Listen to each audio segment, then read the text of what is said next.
Olá, gente, bom dia, tudo bem? Eu sou o professor Everaldo, estamos na terceira aula já das patologias agora causada por vírus.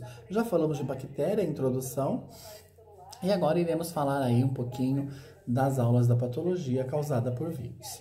Então a gente tem que começar aí a pensar e vamos aí entender tudo isso, tá bom? Nos primeiros slides, gente, só para vocês entenderem um pouquinho, nós temos matéria bem falando sobre o vírus, sobre os genomas e um monte de coisa. Então, primeiro eu quero que vocês entendam. Mas aí não se esqueçam de se inscrever no meu canal, que eu vou postar esse vídeo lá, tá bom? Essa videoaula para vocês. Então, bora começar lá. Só para vocês entenderem um pouquinho sobre vírus. Vírus a gente vai falar que ele é um parasita intracelular. Ele, vamos pensar na intra, no interno da célula. Obrigatório formado por DNA e RNA, que se multiplicará utilizando o genoma e outras células. Então ele vai acontecer tudo isso, ele precisa entrar na célula e aí ele vai ler o RNA e o DNA dessa célula para ele poder se multiplicar. Então vamos pensar aí, o vírus são organismos muito simples, que se destacam pela ausência de células. São muito conhecidas pelas doenças que causam aos seres humanos. Entretanto, é importante saber que alguns são inofensivos para o homem. A seguir descrevemos as melhores características. A estrutura é a maneira como o vírus se reproduz. Então a gente vai ver um pouquinho aí, ó. Olha aí, só para vocês conhecerem. Então nós temos aí o vírus do HIV, o vírus da hepatite B, o vírus do ebola, da influenza, do adenovírus, do vírus da raiva, o bacteriofago, o vírus da herpes simples, a rotavírus, o papilomavírus. E aí também, hoje nós temos também o nosso COVID, o coronavírus, que também aí acaba aí a gente pensando em todos esses vírus. Então, só para vocês entenderem um pouquinho, tá vendo? Olha, aqui são as células que eles acabam se ligando, Eles têm que se ligar nas células. Bora lá. A estrutura do vírus é bastante simples. Quando comparamos com qualquer organismo possuidor de células, tá? Podemos dizer que o vírus são partículas constituídas por material genético envolta por uma camada proteica. Então, ele tem uma camada proteica, como nós temos a nossa pele, que protege, tá? Então, ele tem uma camada proteica, que o material genético é envolto por uma camada proteica. Em alguns casos, observa ainda um envelope membranoso envolvendo a cápsula de proteína, tá? Tudo aí vocês estão vendo, olha, nesse vídeo que a gente está vendo aqui, então a gente pode pensar aqui. Aqui, olha, o envelope dele, tá? Nessa parte nós temos o envelopinho dele. Nós temos o capsídeo, que são todos esses aí. E nós temos o material genético, tá bom? Essa genética, então vocês olhando aí dá para ver certinho. E aí a gente consegue. Pensando um pouquinho sobre o material genético de tudo isso, no vírus, entretanto, encontramos, como eu já falei, o DNA e o RNA, os dois combinados. Os vírus se apresentam como DNA e são chamados de vírus de DNA. Aqueles que possuem RNA são chamados de vírus RNA. Então, para a gente poder aí visualizar e entender um pouquinho desse material genético, então o vírus é encontrado no DNA e no RNA, os dois combinados. Ou vírus que apresenta só DNA, são chamados de vírus de DNA. E quando a gente pensa naqueles que são de RNA, são aqueles que são chamados de vírus de RNA. Então, bora lá. Lembrando do vídeo passado, vamos falar sobre o capsídeo. O capsídeo é uma cápsula formada por proteínas, que envolve o material genético apresentado por diferentes formatos e formando pequenas subunidades denominadas de capsomeros. Então ele vai ter lá as pequenas unidades dele, aonde vai ter todos esses capsomeros, aonde vai acontecendo toda a nossa, onde vai se ligar, um se liga no outro. Quem é um pouquinho mais velho vai lembrar daqueles gênios ativarem. Então é como se fosse eles se ligam, tá? Os envelopes. Os envelopes encontrados nos vírus são geralmente derivados de membrana plasmática da célula onde o vírus reproduz. Esses envelopes apresentam fosfolipídios e proteínas da membrana, além de proteínas e glicoproteínas que possuem origem viral. Então, olha só, ele produz fosfolipídio e proteínas. Glicoproteínas são tudo aquilo que nosso organismo também faz, as células e aí sucessivamente, ok? Então, quando a gente pensa aí nesses dois, então no envelope e no capsídeo, tá ok? E aí nós vamos pensar agora aí uma doença causada por vírus. Vamos pensar um pouquinho que nós temos uma doença causada por vírus. A dengue é uma doença viral, tá? Então hoje aí nós temos o mosquitinho que aí pode causar a dengue, perfeito? Ou seja, causador por um vírus é transmitido pela fêmea de um mosquito chamado de Aedes aegypti. Esse mosquito é transmissor da dengue em origem africana e chegou ao Brasil quando os nossos países ainda era apenas uma colônia, através de navio que transportava os escravos. Então, veja bem, é um vírus, só que aí ele precisa de alguém para poder picar a gente, tá? Então, a gente pensa, esse mosquito é o transmissor, esse transmissor que vai aí acometer o meu paciente, né, ou a minha vítima, mas também outra doença chamada de febre amarela, que é um inseto que gosta de picar suas vítimas durante o dia, que não põe seus ovos em água limpa e é parada. O que difere do Aedes aegypti dos outros mosquitos é que ele apresenta várias pintinhas brancas em seu corpo, tá? Então bora ver ele. Olha aí. Então olha aí o Aedes aegypti, esse é o mosquito e nós chamamos ele de transmissor. É ele que transmite para nós a dengue. Então olhe bem esse mosquitinho, tá? O que difere o Aedes aegypti dos outros mosquitos é que ele apresenta as pintinhas brancas em seu corpo. Só para vocês visualizarem um pouquinho isso e entender sobre o Aedes aegypti, ok? Então vamos pensar que quando você foi picado, existe um período de incubação.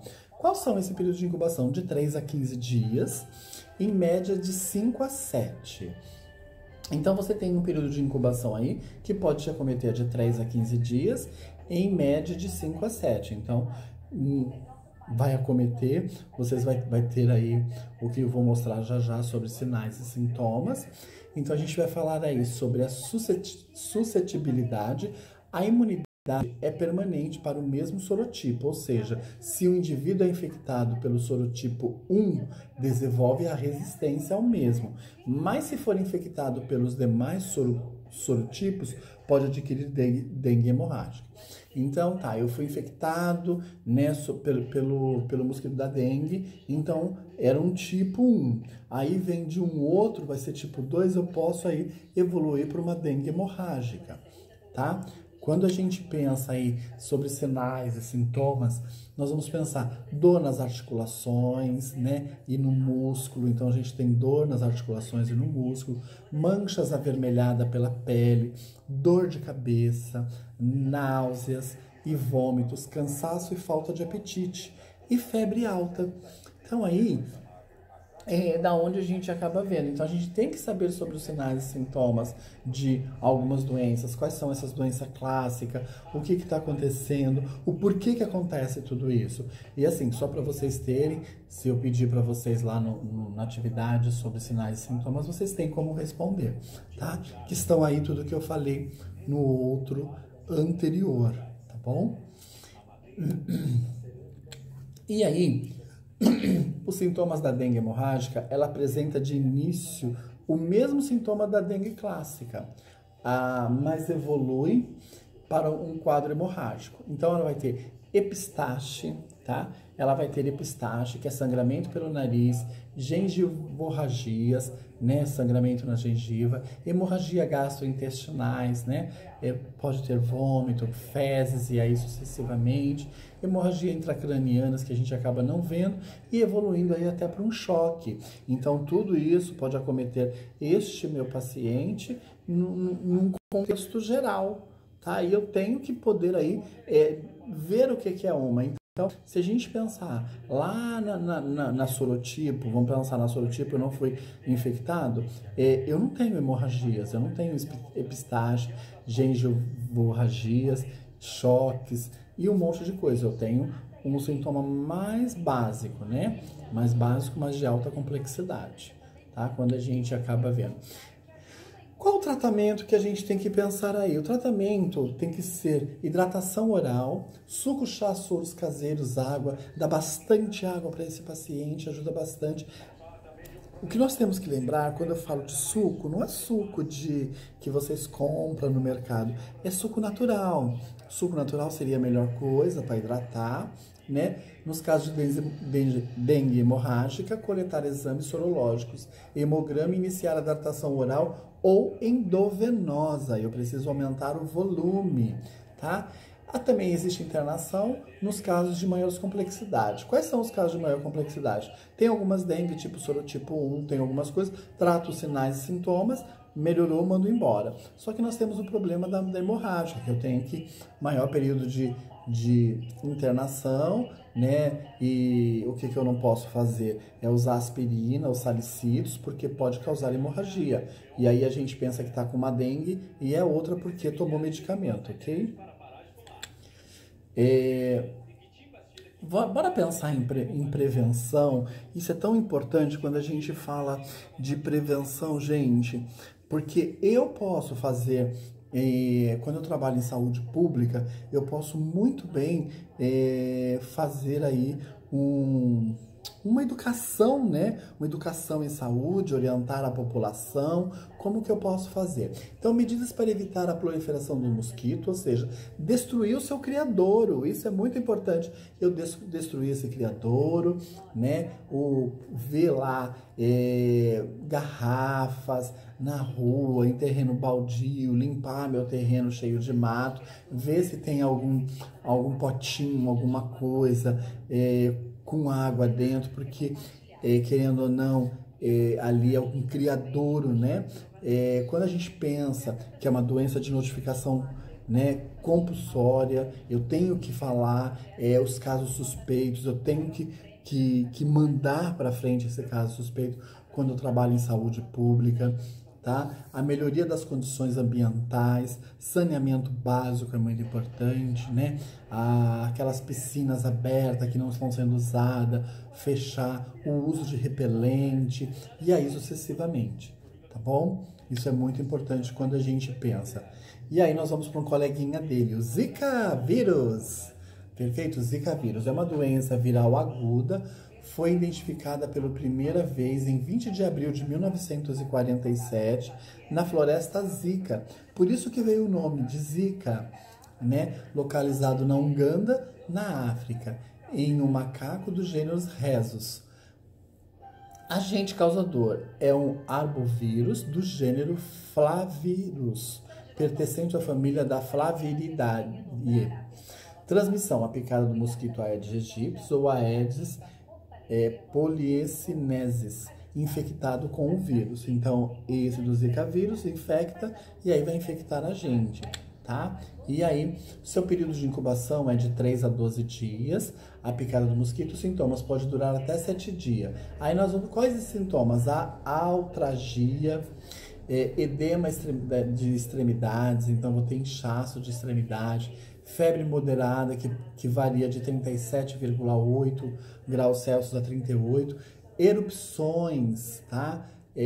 Puriginosas, mácula e pápula. Então, vai fazer um vermelhidão, depois ela pode virar uma erupção, aí depois ela pode virar uma mácula papular, onde pode ter aí esbranquiçadinho. Muitas pessoas veem isso não como se fosse uma espinha, mas aí só para vocês entenderem. Cefaleia de retroorbitária, né? Cefaleia, dor de cabeça com dor retroorbitária, né? Nessa dor no olho, de fundo de olho. Conjuntivite não purulenta, conjuntivite não purulenta. Mialgia, dor e distúrbios digestivos como diarreia. Então aí nós temos um problema sério, tá? Tudo isso que eu falei está aqui, só para vocês entenderem um pouquinho, tá bom? E quando a gente fala um pouquinho aqui também sobre o tratamento analgésicos, antitérmicos, hidratação oral, não fazer uso de ácido acetil salicílico, AS, não podemos. Quais as prevenções? Medida para prevenir a proliferação do mosquito, ou seja, destruir os criadouros. Lembre que sempre é prevenção, né? Prevenção. Se eu prevenir, não vai acometer, tá? Essa doença. Então tem prevenção. Eu tenho que olhar, eu tenho que visualizar potinhos do cachorro. Eu gosto de uma plantinha em casa. Aí tem aquela pratinho que a gente coloca e a água fica ali. Eu tenho que lavar, eu tenho, né, passar água e sabão com força, tá? Isso é muito importante. Melhoria das condições ambientais. Eu tenho um local perto lá da minha casa que é cheio de mato. O que tem ali dentro? Será que é um criadouro que está podendo me matar? Então a gente tem que avisar o saneamento, né? A vigilância sanitária, tá? Essa é a importância. O uso de repelente, também outra coisa importante, que a gente tem que aí acabar visualizando, tá? E aí nós vamos falar agora sobre uma outra doença, o vírus da imunodeficiência humano, HIV. O HIV é um vírus que se espalha através dos fluidos corporais e afeta as células específicas do sistema imunológico, conhecida como célula CD4 ou células T. Bora lá, né? O HIV aí que a gente pegou aí nessa década dos anos 80, várias coisas, né? E aí nós vamos ver. Não tem tratamento, tá? O que tem? Tem medicação antirretrovirais, né? Que vai aí ajudar para essa população, que vai dar uma boa expectativa de vida. Tem gente que já vive há muitos anos tomando o coquetel, então muito bom tomando seus antirretrovirais, é muito importante. O HIV afeta e destrói essas células, tornando o organismo incapaz de lutar contra a infecção. E a doença, quando isso acontece, a infecção por HIV leva a AIDS. Opa, professor, então quer dizer que quando eu estou infectado, eu não tenho nenhuma infecção, eu sou soro convertido, não é isso? Perfeito. Antigamente se chamava HIV positivo, hoje mudou a nomenclatura, é soro convertido. E aí, se eu tiver uma infecção, aí eu tenho a AIDS. Neste momento, eu sou soro convertido quando eu não apresento nada, tá? Então, só para vocês entenderem. A progressão da doença pode ser descrita da seguinte forma. Que forma que é essa? É uma infecção aguda, tá? Como que eu penso nessa infecção aguda? Entre 2 e 4 semanas depois da infecção pelo HIV, pode aparecer sintomas similares a uma gripe. Essa fase é denominada de síndrome retroviral aguda, né? Que nós vamos chamar aí de AIDS, tá? Então, vocês podem ver em algum prontuário essa nomenclatura e aí vocês vão entender que é uma síndrome retroviral aguda, né? Ou a infecção pelo HIV primária, quando a gente chamamos ela de primária, que é uma resposta natural do corpo por uma infecção pelo HIV. No entanto, nem todas as pessoas desenvolvem. Então, durante esse período de infecção, grandes porções do HIV estão sendo produzidas no corpo. Por isso, nessa fase, a possibilidade de transmissão do HIV é maior. Então aí, quando a gente está nessa fase primária, né? A pessoa se infectou pelo HIV. Nessa fase primária, ele pode sim infectar, porque ele está com maior produção de células com HIV, tá? Então esse estágio costuma ser chamado de infecção por HIV. Ela pode ser assintomática ou infecção HIV crônica. Durante a fase, então tudo isso a gente vai pensar que tem uma fase assintomática, que nessa fase assintomática ele está dormindo esse vírus, só que ele está se reproduzindo e a pessoa pode infectar a outra pessoa, tá? E aí nós vamos pensar na fase assintomática ou inatividade ou dormência. durante a fase o HIV ainda está ativo, mas se produz em níveis muito baixos. O indivíduo pode não apresentar nenhum sintomas nem ficar doente durante esse tempo. Pode acontecer tudo isso, tá? Para as pessoas que não estão em tratamento, esta fase pode durar dias ou até décadas. Durante esse período, o infectado ainda é capaz de transmitir o HIV para as outras pessoas, tá? Então, imagina décadas, tá? Isso pode acontecer. Entre o meio e o fim desse período, a carga viral começa a crescer e a contagem da célula CD4 começa a diminuir. Enquanto isso acontece, e pode começar a aparecer sintomas do HIV, uma vez que o sistema imunológico se torna fraco demais para se proteger. Então, eu não consigo aí, o organismo não consegue se proteger.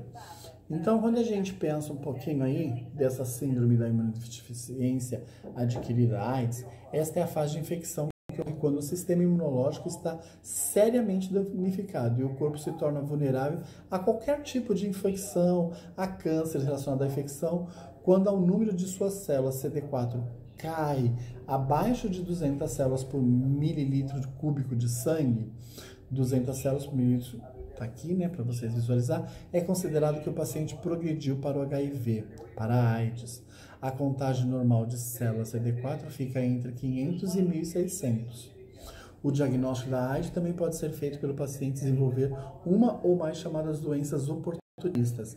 Então, todas essas doenças oportunistas, o que ele pode ter aí? Candidíase, herpes, citagomelavirose, pneumonia, toxoplasmose, tuberculose. Independente da contagem da sua carga viral, independente de ela estando alta ou estando baixa, ela pode aí evoluir, tá bom? Quais são as formas de transmissão? Relação sexual sem preservativos, transfusão de sangue, compartilhamento de seringas e agulhas entre usuários de drogas injetáveis. Então, tudo isso a gente pensa. Então, aqui, ó, quando eu penso na minha forma de transmissão, eu já vou pensando num plano de ação. Qual seria esse plano de ação que nós deveríamos fazer? Poxa, para relação sexual sem preservativo. Eu vou orientar este meu paciente, esse meu cliente, que ele precisa se precaver. Então, eu já vou pensando, automaticamente a gente já tem que pensar, poxa, forma de transmissão, como que eu vou ajudar, né? Igual faz o cientista, eles estão estudando as células, eles estão vendo o que acontece dentro do vírus, como o vírus se reproduz, como não se reproduz, para eles poderem achar uma vacina, né, de vírus inativados e aí sucessivamente, independente de como ele faz, de passiva ou de ativa. Então nós temos que pensar em tudo isso. Então, eu já vou pensando, olha lá, relações sexuais sem preservativo, o uso de camisinha, perfeito. Transfusão de sangue, por isso que quando você vai doar sangue, eles fazem todos os testes para vocês. Por quê? Para não poder passar para o outro. Teve um programa uma vez aí do governo que ele acabou distribuindo para alguns usuários de droga, quando estava muito grande isso, né? Acabaram doando, né? Dando. Da mãe para o bebê. Poxa vida, o que eu devo fazer na hora do aleitamento materno? Eu não posso deixar essa mãe. Por quê? Lembra que a gente fala do colostro? Esse colostro, ele passa toda a imunidade da mãe. Tudo que a mãe tem no organismo, a gente vai falar de imunização, porque a criança não se vacina quando ele nasce, só pela BCG. E aí, BCG, hepatite, né? E aí a gente faz o quê? A mãe acaba passando essa imunidade para o bebê. Então nós temos que tomar um cuidado, não é uma barreira. Então não vai dar o aleitamento materno, não vai ter que aí ver outra maneira. Acidentes com materiais perfuro-cortantes, né? Então, saber como lidar com a seringa, saber como eu vou fazer essas coisas. Então, essa a importância que a gente tem que aprender e tem que aí lidar com essas novas situações, tá? Exposição das mucosas, como os hemoderivados, né? Não há evidência de transmissão do HIV através de fluidos corporais. De apertar a mão, a saliva, a lágrima, o suor, objetos como toalhas, sabonetes, pratos e picadas de inseto e mosquito. Então a gente tem que aí abrir a mente também. Não adianta a gente só pensar que aí a pessoa vai se infectar porque eu toquei na mão dela, porque eu beijei ela e aí sucessivamente. Então nós temos que aprender isso. É, bora lá. Leucopenia são linfócitos CD4 menor que 800 a 1.200 leucócitos por mililitros. Qual que vai ser aí? O que pode acontecer? Diarreia, perda de peso, sudorese noturna, resfriado, constante mal-estar. A gente pensa em sinais e sintomas neste momento aí, isso aí só para vocês verem, tá? Quais são uma das complicações? A infecção é oportunista, como pneumonias, hepatite virais, toxoplasmose, tuberculose e alguns tipos de câncer e diarreia crônicas e etc. Tá? O diagnóstico é o teste ELISA, pesquisa por anticorpos contra o HIV, o ST-BLOST, que é um teste confirmatório, caso o teste de ELISA seja positivo, nele é pesquisada a presença do fragmento do vírus no sangue. Tá? Então, tudo aí para vocês poderem visualizar. O tratamento é um medicamento para o controle da AIDS, estão chamando de antirretrovirais. Ele impede a multiplicação do HIV, melhorando o sistema imunitário do indivíduo e reduzindo a multiplicação do vírus. Aí, antirretrovirais, nós temos o abacavir, a didanosina, a estavudina, a nevirapina e etc. Observação: para combater o HIV é necessário utilizar pelo menos 3 antirretrovirais combinados, sendo 2 medicamentos de classes diferentes que poderão ser combinados em um só comprimido. Os medicamentos não destroem o vírus, apenas impedem a multiplicação dos mesmos, tá? Então aí, só para vocês aí visualizarem e entender.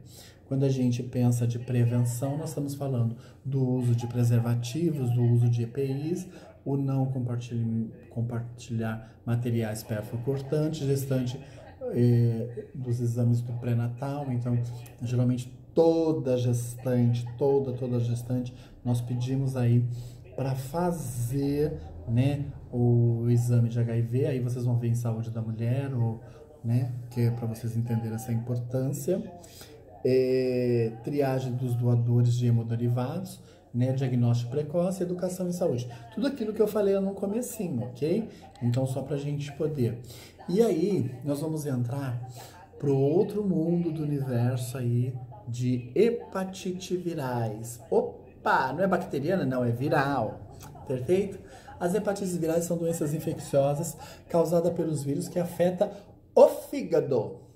Existem vários tipos de hepatite virais. Nós temos a A, a B, a C, a D e a E, tá? Sendo a hepatite A, B e C a mais comum no Brasil. Então, por isso vocês, assim, muitas das vezes vocês vão escutar falar sobre a D e a E, né? Então, a gente usa aqui no Brasil, né, que nós usamos muito, que nós sabemos que essas hepatites acontecem muito, é a A, B e a C. É a mais comum aqui no Brasil. Em geral, as hepatites virais agudas são assintomáticas. As pessoas não têm sintomas, então são bem mais assintomáticas. Por isso, caracterizadas como uma doença silenciosa, tá? Ela é bem silenciosa, acaba não tendo sinais e sintomas. Mas quando o sinal e sintomas aparecem, pode-se observar febre baixa, fadiga, mal-estar, náusea, dor abdominal, falta de apetite, icterícia, como coloração amarelada, né? A gente acaba vendo que o paciente fica bem amarelado, tá? Urina escura, fezes esbranquiçada. Então, olha aí, quando aparecem esses sinais e sintomas, tá? Tem gente que fala que quando aparece sinais e sintomas já tá bem progressivo. Pode ser também, tá bom? Então, quando a gente pensa aí neles. E aí, eu coloquei só para vocês verem, as hepatites virais são causadas por 5 tipos de vírus. O vírus da hepatite A, o HAV, o vírus da hepatite B, o HBV, o vírus da hepatite C, que é o HCB, o vírus da hepatite D, que é o HDV, o vírus da hepatite E, que é o HIV. Neste material, só iremos abordar as hepatites A, B e C, tá bom? As outras hepatites para nós não tem. Então, lembrando que nós estamos aí falando de 5 tipos de hepatites, mas só vamos trabalhar com 3, tá bom, meus lindos? Então, como que acontece a hepatite A? O vírus da hepatite A é um vírus no RNA da família Picornaviridae. Permanece viável por 1 hora em temperatura de 37 a 60 graus no meio ambiente cerca de 1 mês. Tudo isso, professor? Tudo isso. Há cerca de um mês. Qual é o tipo de transmissão? Quando a gente pensa do fecal oral, de pessoa para pessoa, água e alimentos contaminados e relação sexual oral anal. Olha lá, gente, só pra gente poder lembrar um pouquinho aí. Então, transmissão fecal oral, né? Geralmente, quando a gente pensa nessa parte de pessoa para pessoa, sexo, né? Que a gente vai pensar sexo oral e anal, ou até de pessoa para pessoa, o contágio da mão, peguei na mão, né? Se ela fica, né, em um ambiente por um mês, então aí só para vocês visualizar isso, tá? Quais são os períodos de incubação? O período de incubação é de 15 a 45 dias. Sintomas, geralmente não é sintoma, porém, o mais frequente são cansaços, tontura, enjoo e vômitos, febre, dor abdominal, peles e olhos amarelados, urina escura e fezes claras, tá? Então, tudo isso só para vocês visualizarem um pouquinho para vocês terem. Tratamento. Não existe tratamento específico para essa hepatite, só sintomático para náuseas e vômitos, êmese, alimentação agradável ao paladar do paciente, evitar o consumo de álcool por 6 meses, medicamento sem prescrição médica. Então, assim, não tem um tratamento específico, eu vou tratar os sintomas, né, como o vômito, a febre e aí sucessivamente. Qual a prevenção? Como que eu vou lá? Vou fazer uma educação em saúde, vou fazer um grupo de hepatite. Aí o que eu posso orientar a eles? Evitar o consumo de água e alimentos de procedência duvidosa. Lavar muito bem, muito bem saladas, frutas. Por isso que a gente que trabalha na área da enfermagem é meio maluco. Chega em casa, lava tudo, aí depois põe na geladeira ou põe no local as frutas, ou onde precisa, e depois quando tira ainda lava de novo. Perfeito, tá bom? Isso é correto, você deve fazer isso. Chegar a lavar, porque vai uma pessoa põe a mão, coçou o sovaco, outros locais. Eu preciso falar aqui, né, gente? Só para vocês entenderem um pouquinho. A lavagem das mãos é importante, a lavagem das mãos, gente, olha como que nós estamos ensinando de novo de lavagem das mãos. Quando eu falei lá em introdução, falei de lavagem de mãos, agora de novo sobre lavagem de mãos. Precisamos fazer a nossa lavagem de mãos, higienizar corretamente, isso é muito importante. Se você come fora, você tem que pensar também, será que lavam aquela salada direitinho? Quem já não achou um bichinho na salada? Foi lavado corretamente? Ficou numa água com hipoclorito ou com vinagre? E aí um monte de coisa. É o que eu tenho que pensar para poder ajudar. Evitar alimentos crus ou mal passados também, né? Sei de que procedência vem. O saneamento básico, né? Eu moro onde passa um córrego, não está canalizado. É um problema, tá? A imunização. Tem para hepatite A? Temos que ver.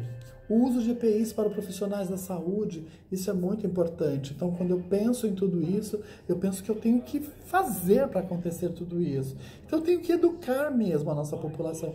É essa a importância, tá?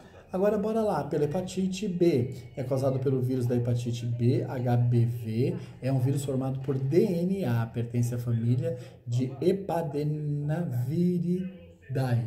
É uns nomes lindos, né? Qual é a transmissão? Relação sexual sem preservativos.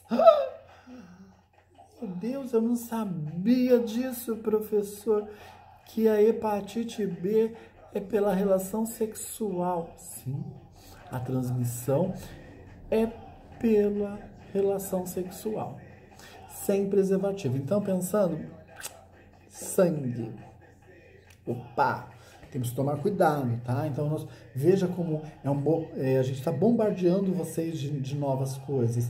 E vocês já tiveram aí várias coisas e talvez aí não visualizaram, não entenderam. E agora tá aí a dica.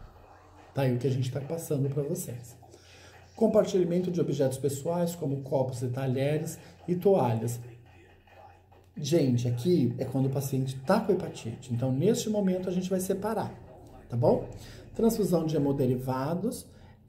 Vertical, quando a gente fala de vertical, nós estamos falando no momento do parto, contato com sangue, tá saindo RN, pode aí ter um problema.